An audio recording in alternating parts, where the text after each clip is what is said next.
삼손 이야기입니다. 16장이 마지막 삼손에 대한 이야기인데 이제 앞에 부분, 끝 바로 전 부분을 통해서 은혜를 나누려고 합니다. 삼손이 이제 드릴라에게 자기의 이야기를 다 얘기한 다음에 블레셋 사람들에게 붙잡혔습니다. 그들은 삼손을 잡아서 그 두 눈을 뽑고, 그리고 놋줄로 묶고, 그리고 멀리 떨어져 있는, 그가 지난 말씀에서 우리가 본 것처럼 창녀와 잠을 자고, 그리고 성문을 뽑아서 옮긴 가사라는 곳으로 끌고 갔습니다.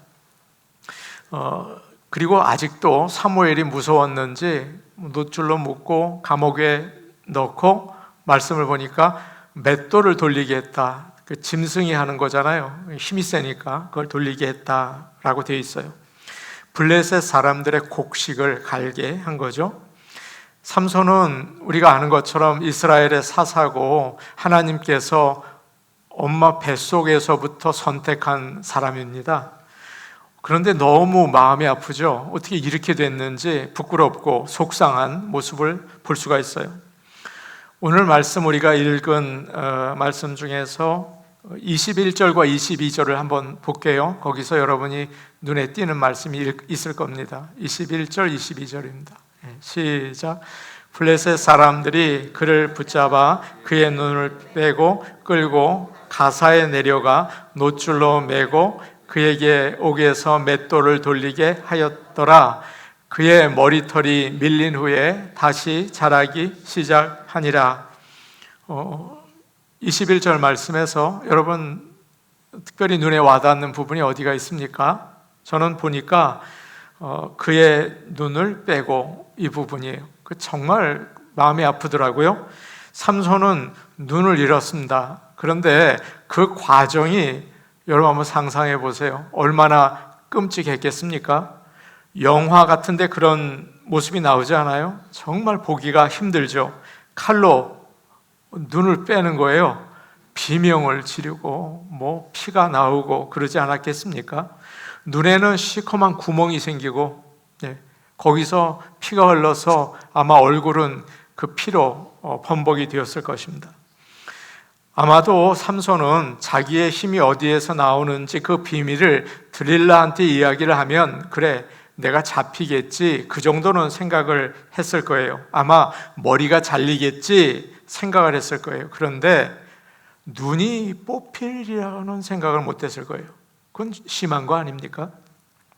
죄를 지으면 여러분과 제가 생각하는 것보다 훨씬 많은 손해를 봅니다. 여러분 기억하십시오. 우리는 생각하기에 내가 이 잘못을 하면 조금 부끄러움 당하겠지, 조금 좀 어려움이 있겠지, 그러나 더 좋은 것도 있을 거야, 좀 더 즐겁고 더 좋은 것도 있겠지 라고 생각할지 몰라요.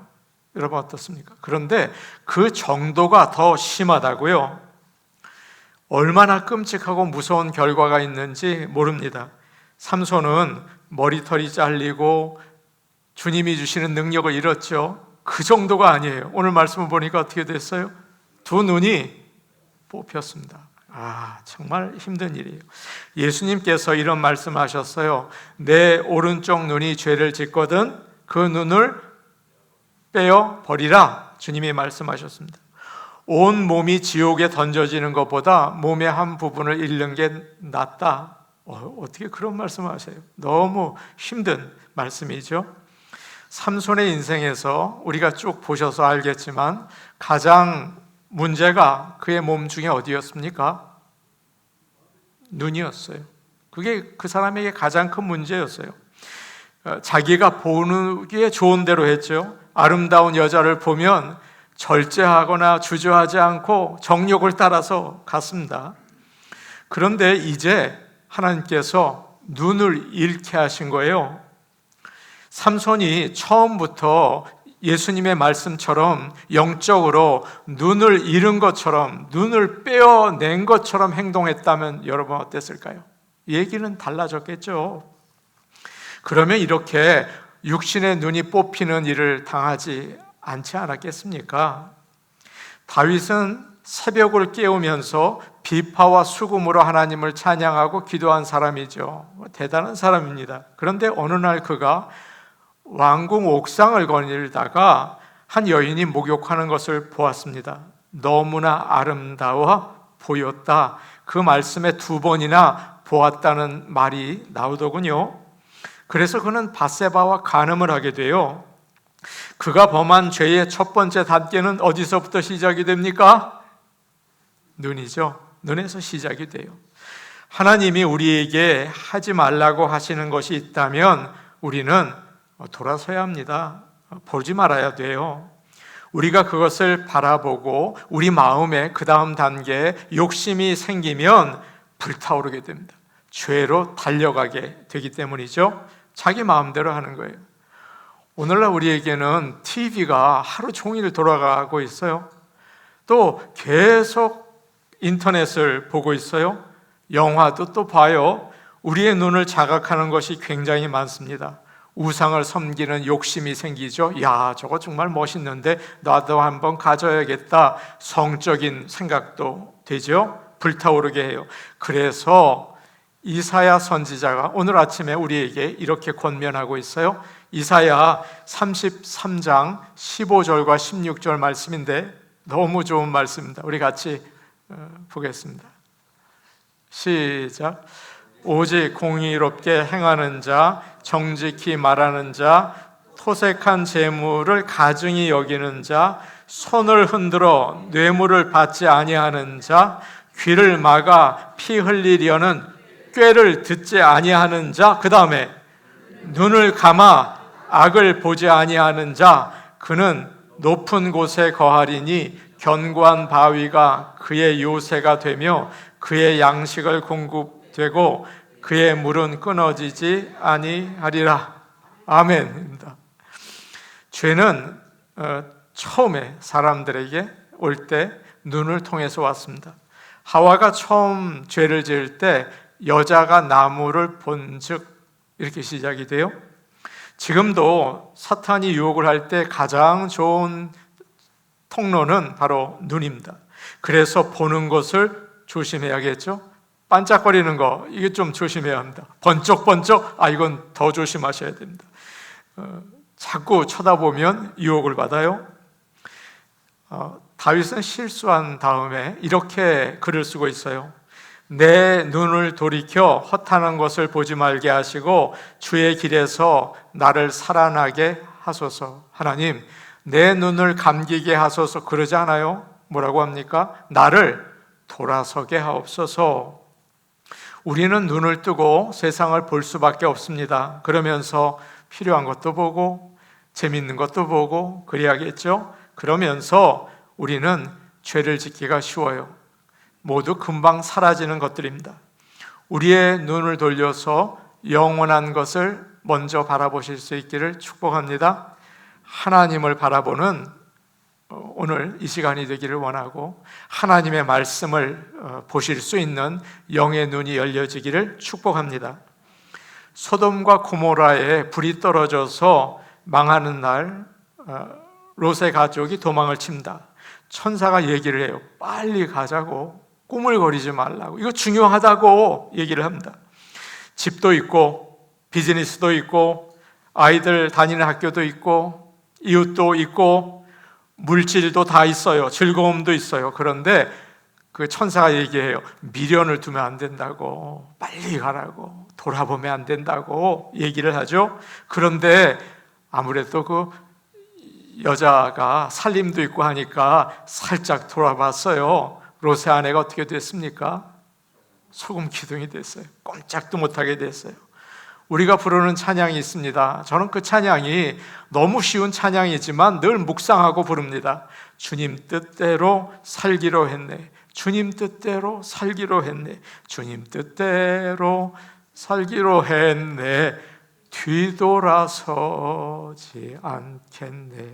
여러분, 이것을 정말 마음 깊이 찬양하시기를 바랍니다. 사랑하는 여러분, 세상의 죄에 미련을 두지 말고 주님만 바라보고 따라가실 수 있기를 간절히 축복합니다. 아멘.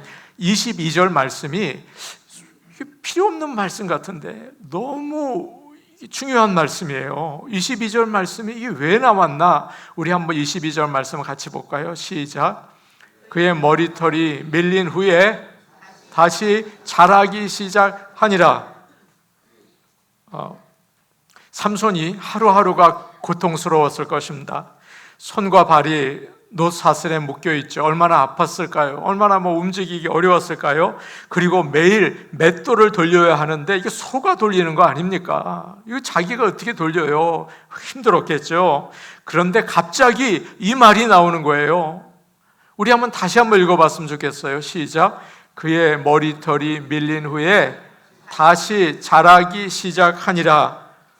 아니 여러분, 이게 무슨 성경 말씀이 이렇습니까? 머리가 자르면 다시 자라나죠. 한 달에 한 번, 두 달에 한 번은 머리 잘라야 되죠. 당연한 거 아닙니까? 그런데 성령님께서 왜 이 말씀을 적어 놓으시는 거예요?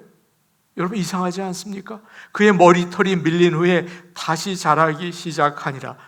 이 말씀을, 당연한 말을 왜 기록하고 있습니까? 머리털은 하나님께서 나시린으로 구별하셨다는 표시죠. 너 예수 믿는 사람이다, 내 아들과 딸이다, 이거 표시하는 거죠. 머리털이었어요. 그래서 머리가 다시 자란다는 이 말 속에는 여러분 기억하십시오. 하나님과의 관계가 회복되었다. 뭐라고요? 하나님과의 관계가 회복되었다. 그런 뜻을 가지고 있어요. 우리는 악한 세상에서 죄를 지으면서 삽니다. 여러분 보고 여러분 죄 짓지 마세요. 그래도 한 주 지나면 죄 계속 지을 수밖에 없어요. 죄 때문에 싸우고, 죄 때문에 관계 깨어지고, 죄 때문에 가슴을 치고 그러지 않습니까? 그런데 죄가 빼앗을 수 없는 게 있어요. 죄가 꼼짝 못하는 게 있어요. 그게 무엇이냐? 바로 하나님과의 관계입니다. 이걸 깨뜨리지를 못해요. 내가 확신하노니 죽음이나 생명이나 어떤 피조물이라도 우리 주 예수 그리스도 안에 있는 하나님의 사랑에서 끊을 수 없으리라. 아멘입니다. 어떤 것도, 어떤 죄도, 어떤 벌도 하나님과 우리의 관계를 깨뜨리지 못해요. 여러분, 삼손이 이렇게 묶여서 맷돌을 돌리면서 여러분 어떤 생각을 했을까요? 야, 나 정말 어리석었다. 여러분, 어려울 때 그런 생각 들지 않으세요? 야, 나 정말 헛살았다. 정말 내가 얼마나 하나님 앞에서 겁도 없이 이렇게 살았나. 자기의 죄를 회개하지 않았을까요? 그러면서 텅 비어있는 그 눈에서 눈물이 흐르지 않았을까요? 그렇지만 그렇게 비참하고 괴롭고 사방이 막혀있는 상황에서 그는 하나님을 부를 수가 있었습니다. 하나님과 대화할 수가 있었어요. 그럴 때 바로 22절 말씀이 나오는 것입니다. 우리 다시 한번, 오늘 목사님이 저 왜 이러시나? 이 중요한 말씀이에요. 같이 한번 읽어볼게요. 시작. 그의 머리털이 밀린 후에 다시 자라기 시작하니라. 아멘. 비록 죄를 지어도 우리가 하나님께 나아가면 용서하시고 우리를 받아주세요. 하나님은 언제나 은혜와 사랑을 베푸신다는 사실을 기억하시고, 지난주에 죄 많이 지으셨죠? 맞죠? 아멘 하시는 분들 계신데, 그러나 하나님은 사랑으로 우리를 품으시고 변화시켜 주세요. 그런데 잊어버리지는 마셔야 돼요. 죄의 상처는 남아요. 눈이 다시 생기지는 않았어요. 그래서 죄 짓는 거 조심하셔야 돼요. 우리 하나님께서 용서는 하시지만 죄의 상처는 평생 남아요. 그래서 죄를 피하시는 여러분이 되시기를 바랍니다. 한 가지 흥미로운 사실이 있어요. 삼손이 깎인 머리털이 다시 자라기 시작했다. 무슨 뜻일까요? 블레셋 사람들이 머리 자라도록 놔뒀다라는 뜻이죠. 저 같으면 감옥소에 이발사를 넣어서 머리를 짧게 매일 깎아줬을 것 같아요. 그런데 놔뒀어요. 삼손의 힘이 머리에 그 비밀이 있었다는 걸 잘 알고 있었지만 놔뒀어요. 왜 그랬을까요?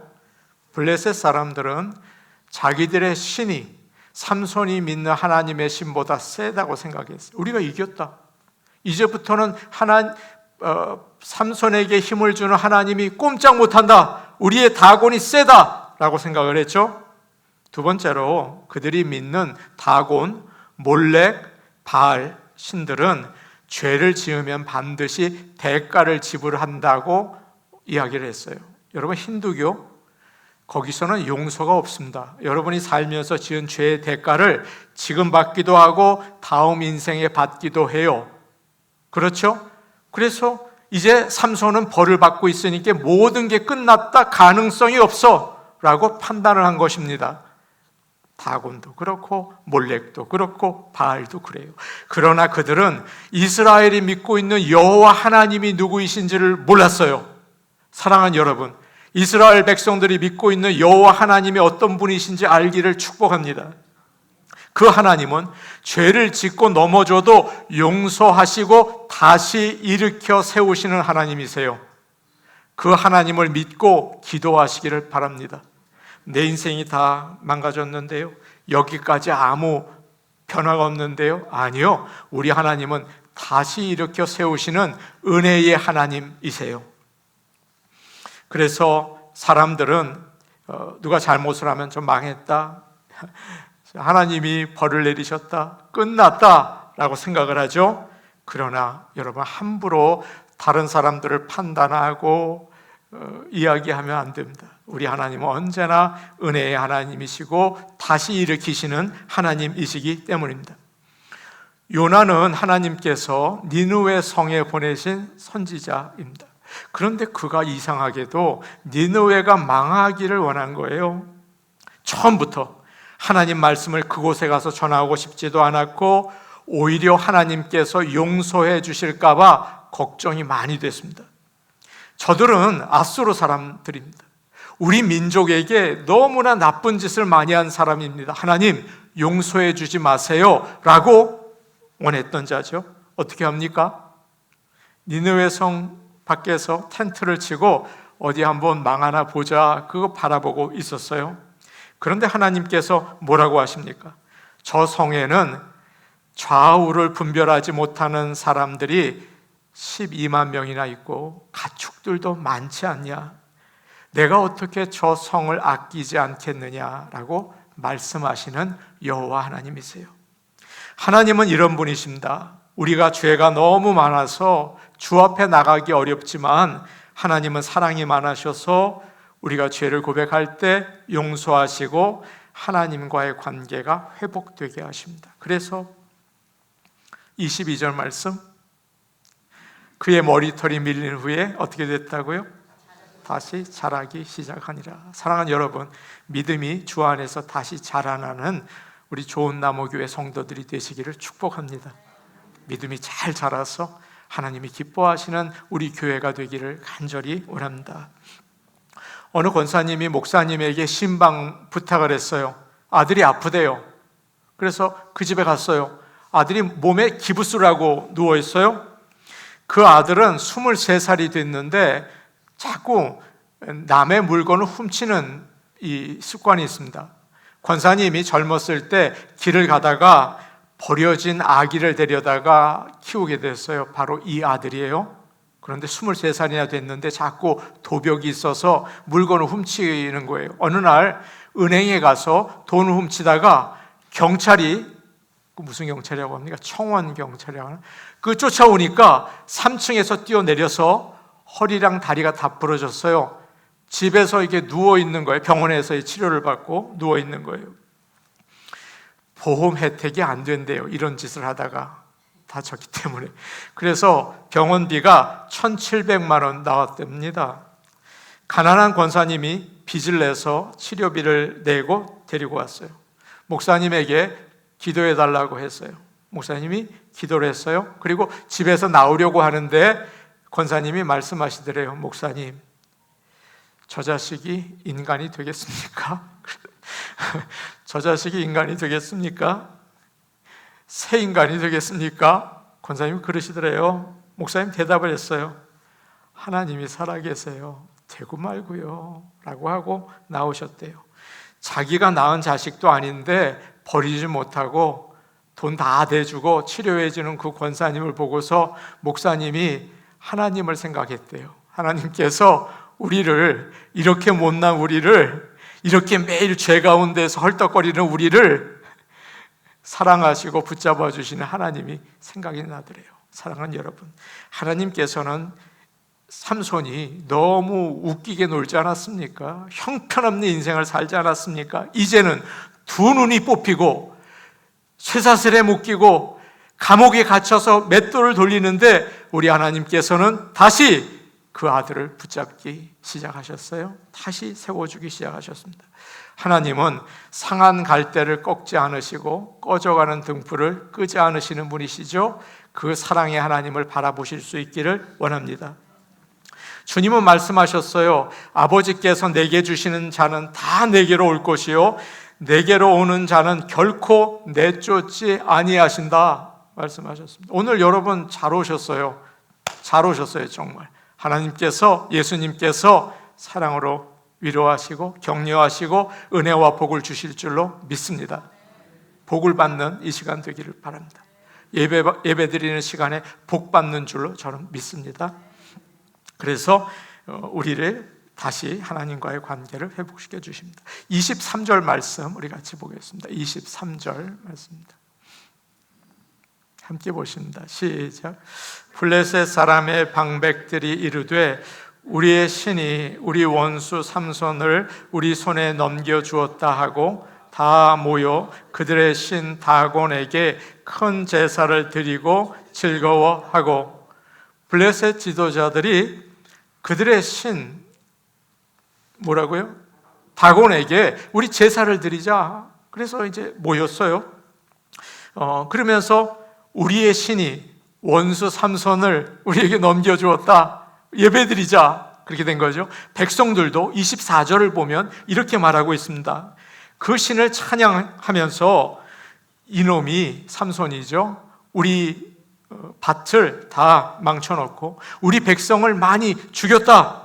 우리의 신이 도우셔서 그를 우리 손에 넘겨주었다. 우리 예배드리자. 그렇게 얘기하고 있습니다. 블레셋 사람들은 이스라엘 군대를 하나도 두려워하지 않았습니다. 군인을 보면 블레셋과 이스라엘이 게임이 안 돼요. 하나도 블레셋이 이스라엘을 두려워하지 않았어요. 그런데 한 사람, 누굽니까? 삼손이 두려웠어요. 그래서 지난 20년 동안 이스라엘을 쳐들어오지 못했던 거예요. 그런데 너무나 기뻤습니다. 삼손을 잡은 것이 우리 힘이겠습니까? 나귀 턱뼈로 1000명을 때려 눕히는 사람을 우리가 어떻게 잡겠습니까? 그런데 자기 발로 걸어 들어와서 여자의 품에 누워서 그냥 순순히 잡혀버렸어요. 이것이 우리의 힘이겠습니까? 아니죠. 우리의 신 다곤의 힘입니다. 우리 모두 예배드립시다. 그렇게 된 거죠. 삼손이 하나님의 말씀을 따라 살았다면 여러분 어땠을까요? 이런 비참한 일을 당했을까요? 그리고 블레셋 사람들이 지금 하나님을 모욕하고 누구를 높이고 있습니까? 다곤 신을 높이고 있어요. 얼마나 부끄러운 일이에요. 하나님의 사사가 그의 죄로 인해서 하나님의 영광을 가리고 다른 우상을 찬양하게 하는 너무도 큰 죄를 짓고 있지는 않습니까? 그래서 사람들이 삼손이 죄로 쓰러지니까 우리 신이 이겼다, 하나님은 졌다 라고 얘기를 하고 우상을 찬양하고 있어요. 그리고 블레셋 사람들은 거기서 끝내지 않고 제사를 지낸 다음에 기뻐서 삼손을 끌어내라, 우리가 그놈이 재주 부리는 것을 봐야겠다라고 합니다. 앞을 못 보고 쇠사슬에 묶여있는 삼손을 감옥에서 끌어냅니다. 그런데 한 소년이 그 앞에서 못 보니까 인도를 하는 거예요. 비틀거리면서 나왔어요. 그리고 이제 사람들은 술에 취해서 재밌다고 웃고 소리치고 바로 이 친구가 우리가 그렇게 두려워하던 삼손인가 하고서 이제 놀리고 있습니다. 삼손은 창녀와 잠을 자고 들릴라와 살면서 그러면서도 하나님의 일을 할 수 있다고 생각을 했습니다. 자기가 잡힐 거라고 생각하지 않았습니다. 죄를 지으면서도 하나님의 일을 할 수가 있다. 창녀와 지내면서도 하나님의 일을 할 수 있다. 그런 생각을 했어요. 자기가 잡혀서 눈이 뽑히고 놀림을 당할 것이라고는 상상을 하지 못했습니다. 거기뿐만이 아니죠. 여러분, 자기 때문에 하나님이 모욕을 당하리라고는 생각을 하지 못했어요. 죄를 짓고 내가 벌을 받으면 되지, 그 정도예요. 그런데 하나님이 모욕을 당하실 거라는 생각은 못한 거예요. 여러분 어떠세요? 죄를 지을 때 나 벌 받으면 되지 그러시지는 않으세요? 그런데 거기서 더 나가서 하나님이 모욕을 당하신다고요. 사람들이 하나님은 졌다, 다곤이 이겼다 그런다는 말입니다. 목회자들이나 믿는 자들이 죄를 짓고 넘어질 때 여러분 어떠세요? 너무 속상하죠. 그런데 사탄은 잔치를 준비하고 믿는 자들이 넘어지기를 기다립니다.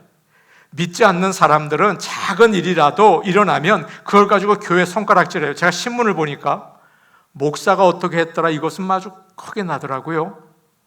저는 개인적으로 잘 됐다고 생각해요. 혼나야죠. 사람들은 목회자나 믿는 자들이 넘어지는 것을 기다려요. 손가락질하고 하나님을 조롱합니다. 그래서 사람들이 예수를 믿지 않게 하고 믿는 자들도 넘어지게 만들어요. 최근에 한국에서 여러분 아시죠? 목회자가, 이런 거 설교해도 되는지는 나 잘 모르겠거든요. 근데 자기 아들에게 큰 교회를 넘겨줘요. 저는 그거 좀 아니라고 생각하거든요. 그래요. 또 헌금을 자기가 마음대로 막 써요. 그리고 어떤 경우는 교인과 성적인 관계도 가져요. 여러분 다 아시는 얘기죠. 너무나 부끄러워요. 그래서 어떻게 됐습니까? 청년들이 교회를 안 다닌대요. 그리고 거기뿐만 아니라 그런 교회들은 괜찮거든요. 너무 크니까. 그런데 그 피해를 고스란히 작은 교회들이 받는데요. 왜냐하면 사람들이 이제는 교회를 안 나오니까 큰 교회는 괜찮겠지만 작은 교회는 여러분 그 피해를 고스란히 있겠죠. 이거 어떻게 된 것입니까? 너무나 속상한 일이 아닙니까? 세상 사람들은 여러분과 저를 눈여겨봐요. 여러분은 어떻게 그것을 느끼는지는 모르겠어요. 그런데 그 사람들은 그걸 봐요. 교회를 다닌다고 하는데 함부로 사는 거 아닌가? 말 함부로 하는 거 아닐까? 사업을 나처럼 슬슬 속이며 하나? 가정은 화목한가? 목사님 운전할 때 속도 위반하는 거 아닌가? 목사님 운전할 때 옆에 봐요. 저 빨리 가나 천천히.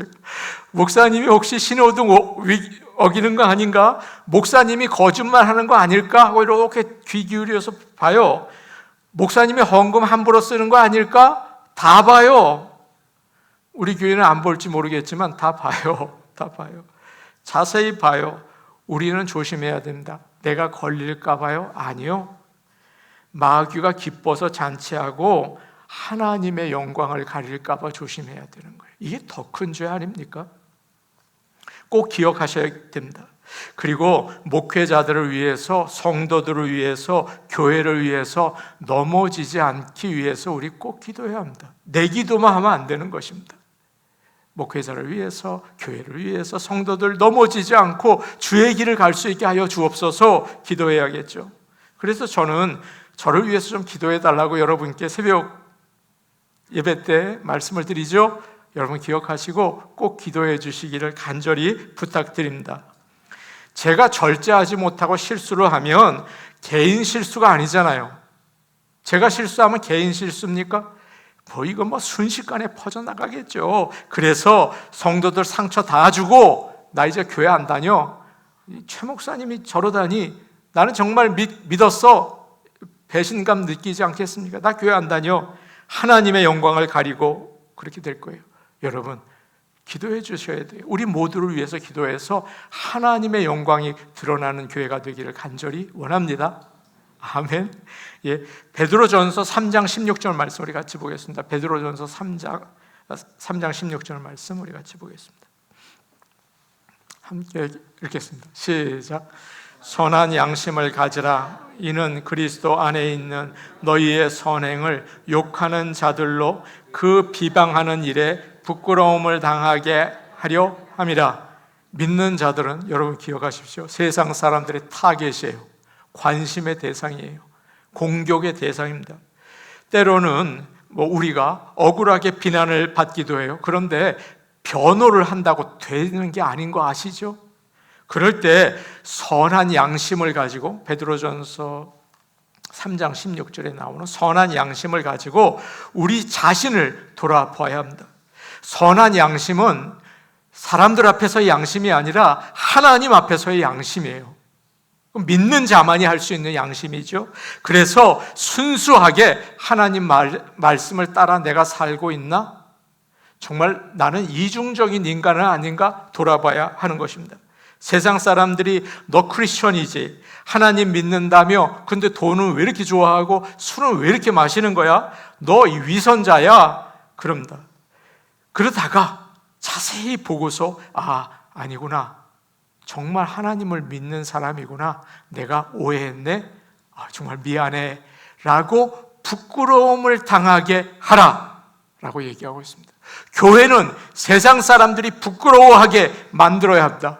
알고 보니까 아니네, 이 사람들 정말 순수하네, 그렇게 보여야 합니다. 사랑하는 여러분, 우리 교회를 보고 세상 사람들이 부끄러워하게 만들 수 있는 좋은 교회, 순수한 목회자와 성도들 되기를 원합니다.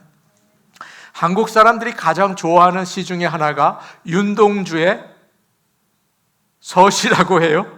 그 앞에가 이렇게 시작이 돼요. 죽는 날까지 하늘을 우러러 한 점 부끄러움이 없기를, 잎새에 이는 바람에도 나는 괴로워했다. 잎새에 잎이 바람에 불어서 떠는 모습을 보면서 그 작은 잘못에도 나는 부끄러워했어요.